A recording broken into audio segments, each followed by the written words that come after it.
c'est la dernière ligne droite de cette matinale. Il nous reste une demi-heure à passer ensemble. Et au cours de cette demi-heure, dans le journal, nous sommes allés, vous le verrez dans le reportage, à votre rencontre à la pompe. De nouvelles habitudes sont en train de se mettre en place pour faire face au prix des carburants qui flambent. On verra donc dans quelques instants ce qu'elles sont. Des images aussi de la Golden Globe Race qui se prépare. À 6 mois du départ, les skippers étaient de nouveau réunis au Sables d'Olonne hier. Et puis une petite nouvelle dans le coup de fil à la presse du jeudi. Aubery Métro est la nouvelle rédactrice en chef de RCF Vendée. Nous verrons avec elle ce que met en place son réseau pour capter l'intérêt des auditeurs en vue de l'élection présidentielle. Mais avant de développer tout ceci, on va jeter un dernier œil à la météo.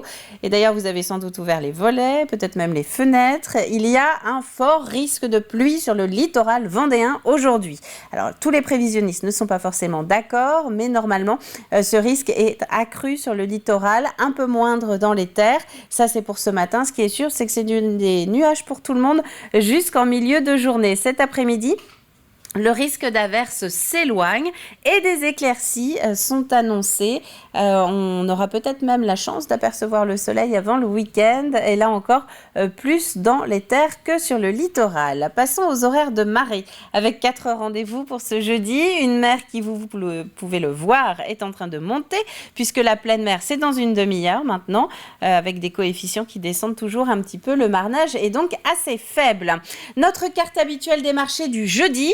Alors le jeudi, vous pouvez aller du côté de la Guérinière, de Champ-Saint-Père, Mouzeuil-Saint-Martin ou encore l'après-midi à Saint-Philbert-de-Bouenne pour aller échanger avec vos producteurs locaux. Et je rappelle que ces cartes sont disponibles sur le site internet de TV Vendée. On souhaite une bonne fête aux Viviens. C'est la Saint-Vivien aujourd'hui. Le soleil va se coucher à 19h04, ce qui nous permet de gagner 3 minutes supplémentaires d'ensoleillement. On passe au journal.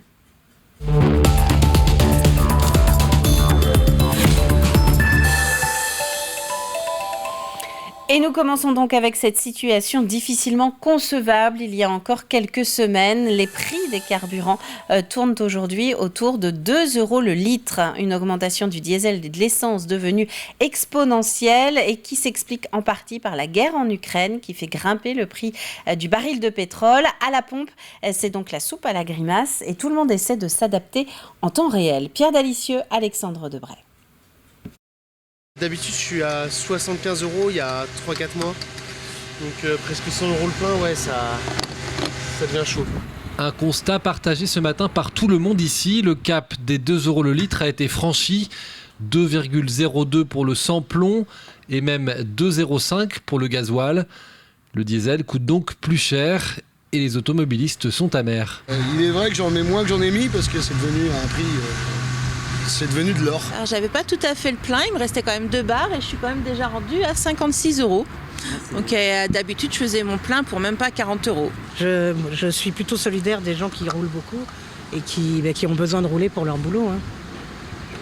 Donc je trouve que c'est trop cher, oui. Et le pouvoir d'achat, du coup, il s'en prend un gros coup. Pour l'heure, aucune certitude sur l'évolution de cette hausse vertigineuse des prix à la pompe. Alors en attendant, on cherche à s'organiser. On roule plus en mode éco, on évite les trajets qui sont pas indispensables, on va au plus court. On utilise plus le vélo, les transports en commun. On se limite, on essaie de limiter les trajets aussi. Donc, en fin de compte, ce que je vois, c'est que c'est toujours le petit français qui se serre la ceinture. Côté professionnel aussi, la situation devient critique. Cette société d'ambulance n'a jamais connu une telle hausse en si peu de temps. Le gérant est très inquiet pour l'avenir. Ça nous oblige aujourd'hui à préparer des stratégies sur notre trésorerie, puisque demain on a beaucoup de questions sur notre capacité à pouvoir encore faire sortir les véhicules. Ça c'est un premier fait, donc d'assurer nos missions premières d'accompagnement des patients. Et puis la deuxième chose, c'est aussi l'accès pour nos salariés à leur emploi, puisqu'ils ont besoin de gasoil pour venir au travail. Et aujourd'hui, chez nous, la moyenne de déplacement est autour de 20 km pour chaque salarié. Donc demain, il va falloir qu'on ait la capacité à faire venir nos équipes jusqu'à leur lieu d'embauche. Si la situation s'empire, de nombreuses entreprises vont devoir faire des choix dans les prochaines semaines pour tout simplement éviter le dépôt de bilan. De l'animation hier sur les pontons sablés du Vendée Globe. Les skippers pressentis pour la prochaine Golden Globe Race se sont retrouvés à 6 mois quasiment jour pour jour du départ. Le 4 septembre prochain, ils vont s'élancer pour la 3e édition de ce Tour du Monde en solitaire, sans escale, sans assistance, ni outils de navigation électronique.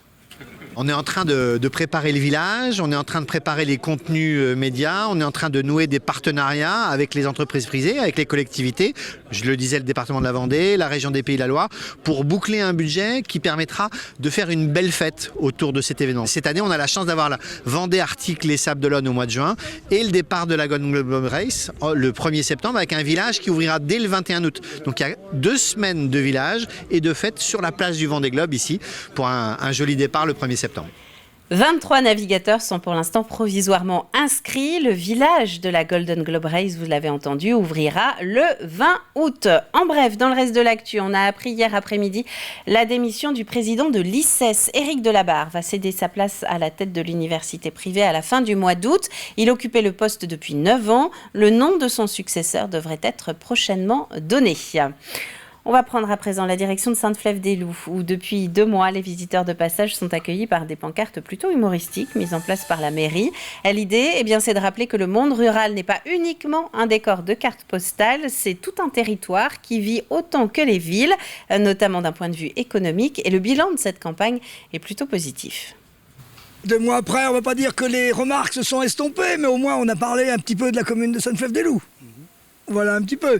Mais je pense quand même que les gens remarquent un peu en se disant, après tout, je vais peut-être pas me plaindre pour telle ou telle chose. On est heureux d'accueillir un plein de nouvelles populations. Mais quelquefois, les gens ont tendance à se dire, voilà, on arrive à la campagne maintenant, on fait fi de tout le reste, quoi. Voilà un petit peu. Mais sinon, on est très très heureux d'accueillir plein de nouvelles populations. D'ailleurs, c'est comme ça qu'on évolue. Emploi à présent, avec depuis lundi cette initiative d'un cabinet de recrutement de Dompierre-sur-Yon. Valeurs et compétences a lancé l'opération « Et si on parlait boulot ?» 15 jours pour prendre rendez-vous et faire le point sur sa situation professionnelle.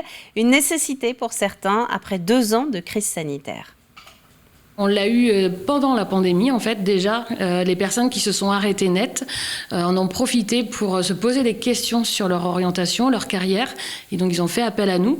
Et là, ça continue. On rencontre des personnes qui souhaitent vraiment se reconvertir, c'est-à-dire faire un virage à 90 degrés. Je peux vous donner des exemples. Un cuisinier l'année dernière qui se retrouve sans travail et qui est aujourd'hui technicien informatique. Et puis après, on a d'autres personnes qui sont plutôt là pour prendre de la hauteur, prendre du recul en fait, et puis envisager leur seconde partie de carrière. Et puisqu'on parle emploi, les armées continuent de recruter. Une cérémonie a été organisée il y a quelques jours devant les locaux de l'UNC, l'Union nationale des anciens combattants. 15 jeunes Vendéens ont signé un contrat pour s'engager. Ces nouvelles recrues vont maintenant partir faire leur classe au sein de différents régiments de l'armée française. Depuis que je suis petite, j'ai envie d'être maître chien parce que c'est un animal vraiment que j'admire et voilà. Et j'ai toujours aimé le monde militaire, que ce soit gendarmerie ou l'armée de terre, et j'ai toujours admiré ces gens qui s'engageaient, ces soldats qui s'engageaient. Et c'est ce qui m'a donné envie d'aller dans cette voie et de pouvoir concilier et le chien, le maître chien et le métier de soldat dans l'armée de terre. Une semaine pas tout à fait comme les autres pour Florence Remeau. Dans 2 jours, samedi, elle va rencontrer les lecteurs de son livre dédié au deuil périnatal et à la grande prématurité. Un livre qui n'est autre que le récit de sa propre famille. Il y a 10 ans, Florence donnait naissance à des jumeaux dont l'un n'a survécu que quelques heures. Un combat face au deuil qu'elle a mis chaque jour sur papier pour pouvoir ensuite le raconter. Alix Solanos. Sur les photos de famille, il y a 3 enfants. Mais dans le cœur de Florence, il y en a bien 4. J'ai en fait accouché de jumeaux à 6 mois de grossesse. Donc j'ai accouché de 2 garçons, Simon et Martin. Les 2 enfants sont nés vivants. Simon a vécu quelques heures et est décédé dans la nuit qui a suivi l'accouchement. Mais pas le temps de pleurer Simon comme il se doit. Martin a besoin de ses parents. Le petit garçon, grand prématuré, passera 4 mois à l'hôpital et restera handicapé de cette naissance précoce. Des mois de combat pendant lesquels Florence écrit. Ça me faisait du bien en fait d'écrire ce qui se passait. Et donc j'avais gardé ça dans mon ordinateur en me disant plus tard, Martin saura en fait ce qui lui est arrivé. Et puis 10 ans après la naissance de ses jumeaux, Florence se replonge dans ses écrits et décide de les publier. Ce livre, Martin, la vie plus forte que tout, raconte leur histoire. Le deuil périnatal, la grande prématurité. Il raconte surtout aux frères et sœurs de Simon que ce petit garçon fait et fera toujours partie de la famille. Ma fille, quand elle fait un dessin, Simon est toujours présent sur les dessins. Et ça, c'est ma plus belle victoire. J'ai fait d'abord ce livre, d'ailleurs, pour lui. Je voulais que tout le monde sache qu'il avait existé. C'était aussi pour moi, j'avais envie de lui rendre hommage. Un livre néanmoins difficile à écrire pour Florence, qui se replonge dans des souvenirs particulièrement douloureux. La docteure nous reçoit dans un petit salon à l'écart, refermant la porte après notre entrée dans la pièce. Notre petit garçon tout juste né vient de mourir. Mais un livre nécessaire pour faire son deuil d'abord et pour aider d'autres familles. Et c'est des sujets dont on parle très peu, c'est des sujets tabous, c'est pas du tout dans la logique de la vie, de perdre un enfant. Et donc souvent, on a du mal à en parler, l'entourage d'ailleurs a beaucoup de difficultés à parler de ces sujets-là. On a rencontré également d'autres familles qui ont connu le deuil périnatal. Et je me suis dit, peut-être que ce livre peut les aider, peut-être que partager mon expérience les fera se sentir moins seuls. Florence et toute sa famille rendent régulièrement visite à Simon dans sa maison, comme ils disent. Forte, déterminée, cette maman a fait de ses souffrances sa plus grande force. Aujourd'hui, elle va à la rencontre des gens avec son livre. Le pire qu'une mère puisse connaître, elle le raconte sans détour, sans tabou, et libère ainsi la parole autour du deuil périnatal et la grande prématurité. Et ce samedi 12 mars, Florence Remeau sera donc présente tout l'après-midi à l'espace culturel du Leclerc des Oudéries à La Roche-sur-Yon. Sport et solidarité pour terminer. Alice et Clara, 2 jeunes de l'unité de vie de la maison d'enfants à caractère social de La Roche-sur-Yon, vont participer au Trail Walker Oxfam de Dieppe. Ce sera les 2 et 3 juillet prochains. Les filles vont devoir parcourir chacune 100 km en 30 heures. Une course par équipe de 4 et sans relais. Les 2 équipages vendéens se sont engagés à récolter 1 500 € de dons en amont. On m'a proposé de marcher pour les 100 km, donc au début j'osais pas trop, je pensais pas que je pouvais y arriver. Puis finalement j'y ai beaucoup réfléchi et je me suis dit bon, je vais me lancer, je vais essayer. Puis au final ça m'a énormément plu. Je me dis que je marche pas pour rien, que c'est pour une association et c'est pour la pauvreté dans le monde. Donc je me dis que c'est vraiment pour des gens qui méritent qu'on soit là pour eux et qu'on les aide et moi je veux tous les soutenir, vraiment. Et vous les aurez donc peut-être reconnus. On a découvert Alice et Clara dans la chronique Projet la semaine dernière pour nous parler justement de ce Trail Walker Oxfam. Vous pouvez retrouver leurs vidéos sur notre site internet dans la rubrique matinale. Voilà pour l'actualité de ce jeudi matin. On va maintenant laisser place à Juliette avec ses prévisions météo et puis on se retrouve juste après pour la suite des chroniques. C'est l'heure de la météo avec Kia Littoral Vendée Automobile, Chaland, La Roche-sur-Yon et les Sables-d'Olonne. Bonjour à toutes et à tous, nous n'en avons pas fini avec les averses puisqu'elles reviennent encore sur le département ce jeudi et séviront jusqu'à ce week-end. Mais encore un peu de patience, nous devrions avoir un joli aperçu du printemps la semaine prochaine. Donc tout d'abord, on regarde ce jeudi 10 mars, les nuages reprennent leur droit dans la matinée et quelques ondées font même leur apparition sur la côte vendéenne. Le mercure ne change pas, comptez 9 à Montaigu-Vendée, 8 à la Châtaigneraie, 10 en bord de mer et 11 à l'Île-Dieu. Dans l'après-midi, le temps est globalement pluvieux, seuls quelques rares éclaircies pourraient se montrer en fin de journée. Les températures oscillent entre 11 à 13 degrés dans l'intérieur du continent et sont de 11 à la Tranche-sur-Mer et de 10 à Noirmoutier. Et le ciel continue de s'assombrir un peu plus ces prochains jours avec un vendredi plutôt couvert, ponctué d'averses, surtout en seconde partie de journée. Le vent se lève et souffle jusqu'à 75 km/h. Quant au thermomètre, il affiche 9 minimum et 12 au plus chaud. Samedi, place à un ciel variable en matinée et à de rares ondées dans l'après-midi. Le vent est toujours sensible avec des rafales jusqu'à 55 km/h et le mercure se rafraîchit avec 4 degrés à l'aube et 12 maximum. Et enfin dimanche, de la pluie et encore de la pluie matin comme après-midi pour clôturer cette semaine maussade. Les températures ne changent que très peu aussi et varient de 4 à 10 degrés. Revenons dès maintenant à ce jeudi 10 mars où nous souhaiterons une bonne fête à tous les Viviens. Le soleil nous accompagnera 3 minutes de plus et notez des coefficients de marée de 38 et 32. Très beau jeudi à toutes et à tous et retrouvez très bientôt un nouveau point météo avec Fanny Boirier sur TV Vendée.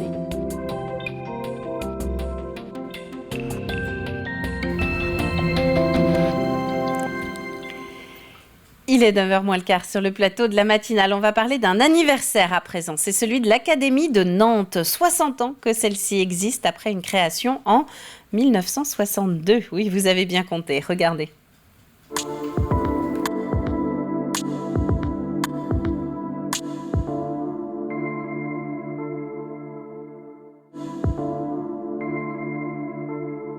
L'Académie de Nantes, dont fait partie la Vendée depuis sa création le 1er janvier 1961, a donc 60 ans. Donc nous pensions que c'était intéressant de fêter cet anniversaire. Fêter un anniversaire, c'est à la fois mesurer le chemin parcouru et puis aussi voir tout ce qui se fait actuellement. Moi, je rends hommage à toutes les équipes, aux équipes enseignantes partout dans les écoles, dans les collèges, dans les lycées, pour leur mobilisation. Vous savez, sont les enseignantes, les enseignants, c'est vraiment des gens qui sont vraiment mobilisés pour la réussite des élèves et qui veulent vraiment leur donner le meilleur. Et je crois qu'il faut aussi qu'on leur rende hommage. Beaucoup de choses ont changé dans l'école. On voyait tout à l'heure dans le collège d'Aubigny, par exemple, la mixité. La mixité, moi qui suis entré en classe de seconde en 1969, eh bien, j'ai connu les premiers temps de la mixité. Maintenant, c'est quelque chose de courant. On a des filles et des garçons dans la même classe. Avant, il y avait des écoles de filles et des écoles de garçons. Une deuxième chose qui a profondément évolué, c'est le rôle des collectivités, notamment pour les collèges et les lycées, avec la décentralisation du début des années 1980. Et puis, toutes les évolutions pédagogiques qui ont été faites au collège, au lycée, dans les écoles. Je pense qu'il faut sans cesse qu'on fasse évoluer nos pratiques pédagogiques. Et puis vous savez, il y a quelque chose auquel je suis particulièrement attaché, c'est vraiment de ne laisser personne au bord du chemin. C'est l'attention aux élèves qui risquent de décrocher, c'est l'attention aux élèves qui sont dans des situations de grande pauvreté, c'est l'attention aux élèves qui sont harcelés. Et ça, c'est vraiment une priorité qui doit être totalement partagé par toutes et tous. Et ça fait partie du projet académique, donc on a un projet académique 2018-2022, ce projet académique s'achève, nous devons travailler à un nouveau projet académique, et moi je souhaite que cette ambition de ne laisser personne au bord du chemin elle soit à nouveau au cœur de notre projet académique. Après, c'est une vigilance de tous les instants, le harcèlement c'est une vigilance de tous les instants, c'est une mobilisation de tout le monde. L'attention aux élèves qui sont dans une situation de grande pauvreté, c'est aussi une vigilance de tous les instants, parce que vous savez, la grande pauvreté souvent se cache. L'attention aux élèves qui peuvent décrocher, ça aussi c'est une vigilance de tous les instants, parce que le décrochage c'est un phénomène progressif qu'on voit pas forcément dès les premiers signes, quoi. Et à l'occasion de ces 60 ans, eh bien, plusieurs actions ont été lancées dans quelques établissements du département, comme la création d'un Serious Game à Aizenay, l'inauguration d'une classe orchestre à La Roche-sur-Yon ou encore des représentations théâtrales à Montaigu. C'est l'heure du coup de fil à la presse.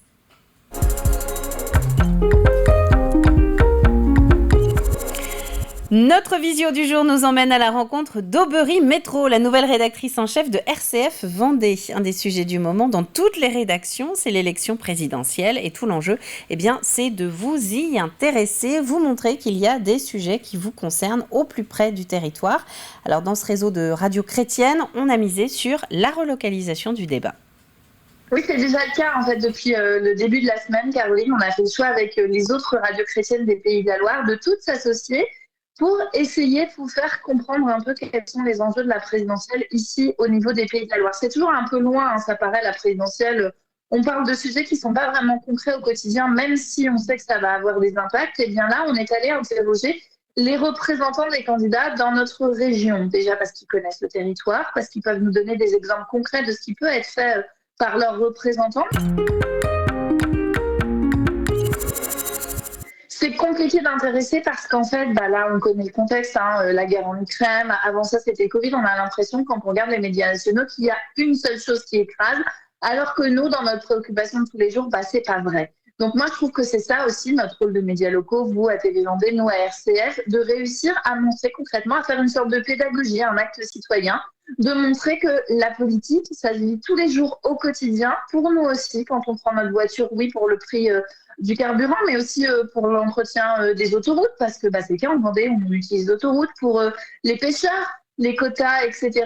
C'est décidé au niveau de l'Europe. Qui représente l'Europe? C'est le futur ou la future présidente de la République. Et donc ça aussi, ça fait partie des questions qu'on va poser aux représentants. On espère, en tout cas, on essaye. On a aussi fait le choix de le faire en région pour avoir plus de poids et puis aussi pour que ça soit un peu transversal parce que on a l'impression que la Sarthe c'est loin, sauf que les problèmes de déserts médicaux, c'est les mêmes en Sarthe qu'en Vendée. Et ça aussi, c'est intéressant qu'on le sache, qu'on puisse s'inspirer des solutions et puis qu'on puisse voir que les sujets qui paraissent lointains ont aussi une incidence ici, à côté de chez nous.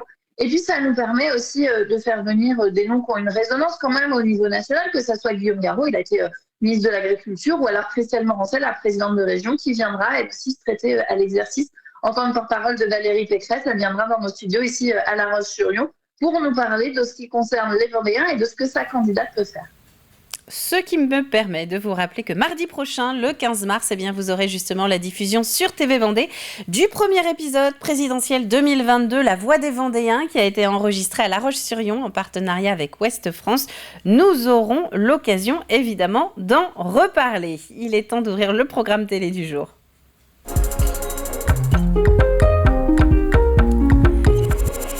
Et c'est le Mageco, notre extrait du jour, un numéro qui nous emmène aujourd'hui du côté de Montaigu-Vendée à la découverte du standiste Pub Volume. On sait qu'on est dans la pub, mais qu'est-ce qu'on fait exactement chez Pub Volume? Alors on est ce qu'on appelle un standiste. Okay. Donc nous apportons des solutions pour les clients qui vont participer au salon, aux foires, aux congrès. Okay. On crée des stands, on les fabrique, on va les installer, on les désinstalle et on les stocke chez nous. D'accord. Voilà, donc sur des opérations, on fait à peu près 70-80 opérations à l'année en temps normal. Donc on intervient là où vont exposer nos clients. Dans les grandes villes, les parcs expo.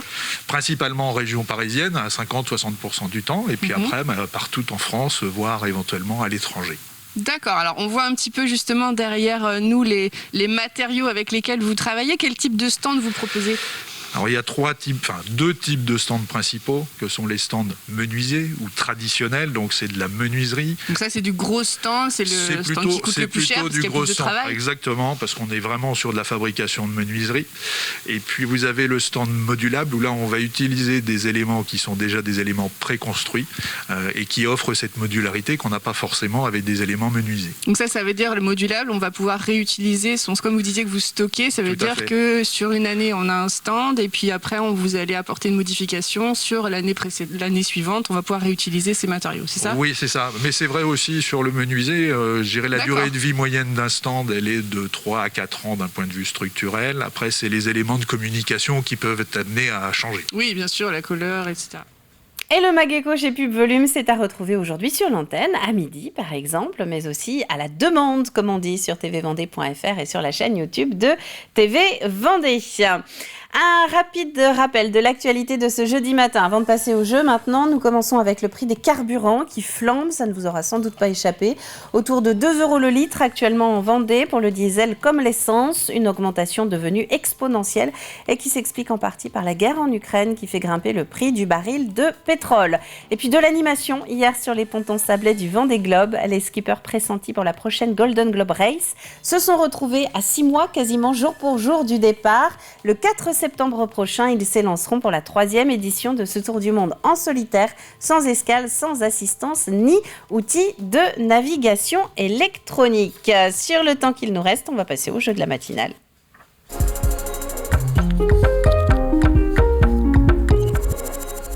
Le temps de récupérer la question de la semaine. Question que vous avez sans doute entendue depuis lundi. Vous avez jusqu'à demain midi pour nous envoyer le fruit de votre réflexion sur tvvendée.fr dans la rubrique Jeux. Alors, on va regarder les images. Voilà, qu'Antoine nous fait apparaître à l'écran. À votre avis, Papy Charles, qu'est-ce qu'il est en train de faire dans son atelier ? Que fabrique Papy Charles dans son atelier? C'est un extrait des passionnés de la semaine dernière avec Grégoire de Châtillon. À vous de nous dire quel était le sujet de l'émission. Indice du jour, par le passé, il a taché la veste de bien des écoliers. Par le passé, il a taché la veste de bien des écoliers. Et je vous rappelle que vous pouvez retrouver les 3 autres indices qu'on a déjà égrenés depuis lundi au fil de cette matinale sur la page Facebook de TV Vendée. À la clé, notre partenaire de la semaine, c'est Je vais le dire à ma mère. Et voilà, c'est comme ça.